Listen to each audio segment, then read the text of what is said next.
No Recipe Required, and today we're going to do meatloaf, one of my favorites, and I'm always looking for new twists on it. So what I'm going to do today is try and create kind of flavors of a pizza. We'll call it pizza meatloaf, pizza-inspired meatloaf. We'll get some sausage in there, some onion, peppers, and we'll put the mozzarella cheese right in the middle, so it's also a stuffed meatloaf.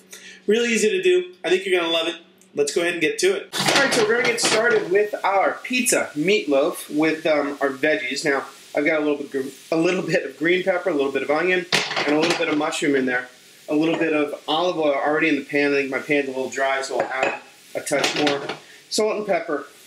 And I like to saute the vegetables down ahead of time before the meatloaf, or before making the meatloaf, so that it's all kind of better integrated. Alright, go ahead, check out. You see how much those vegetables have reduced down?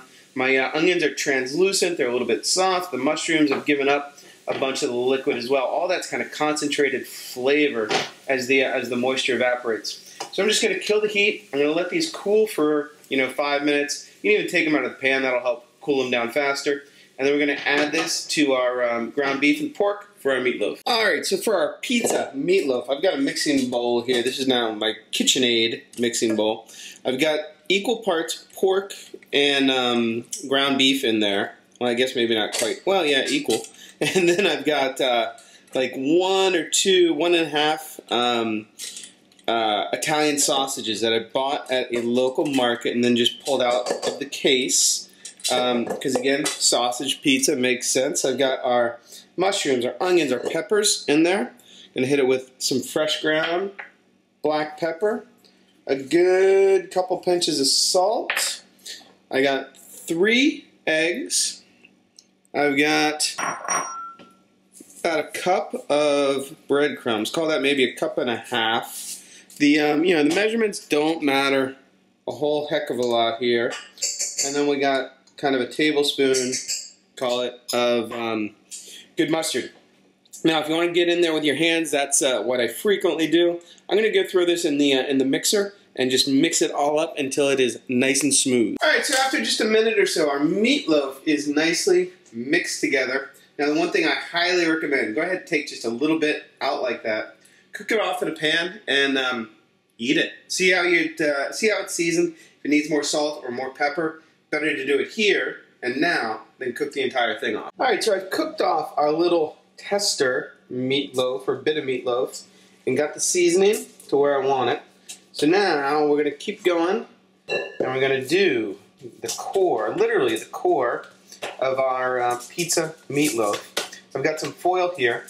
I'm going to lay a layer of meat down about 1 inch thick, and call it 9 inches or so wide. And what we're going to do is stuff this meatloaf with our mozzarella cheese, because you can't really get mozzarella cheese to stay on the top of a cooked meatloaf. So I've got a ball of mozzarella cheese that I bought. I'm just going to I sliced it pretty thin.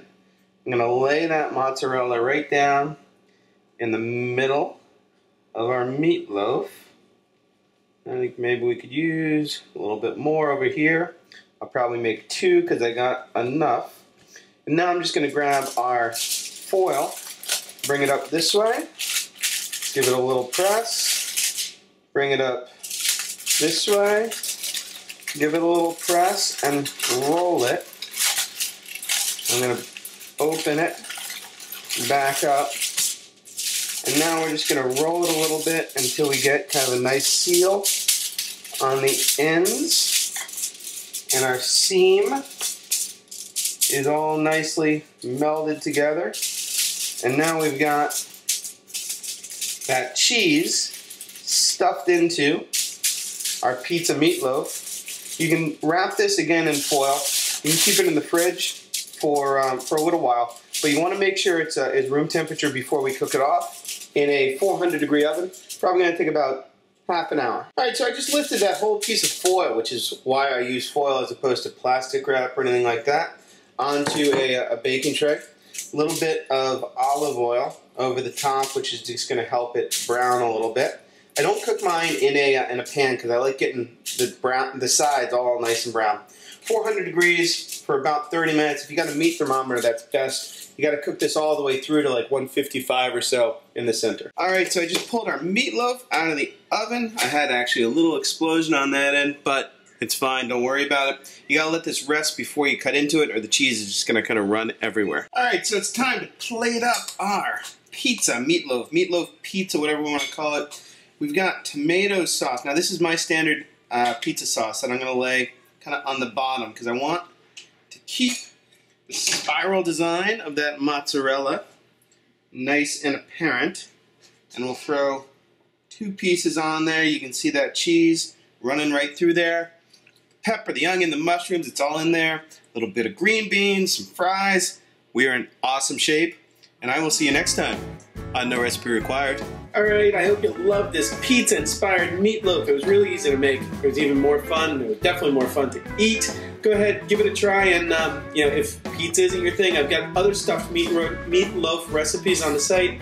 Go ahead, check it out. I just put a link to it right here. And what's meatloaf without mashed potatoes? Go ahead, hit my garlic mashed potatoes. You're going to love them.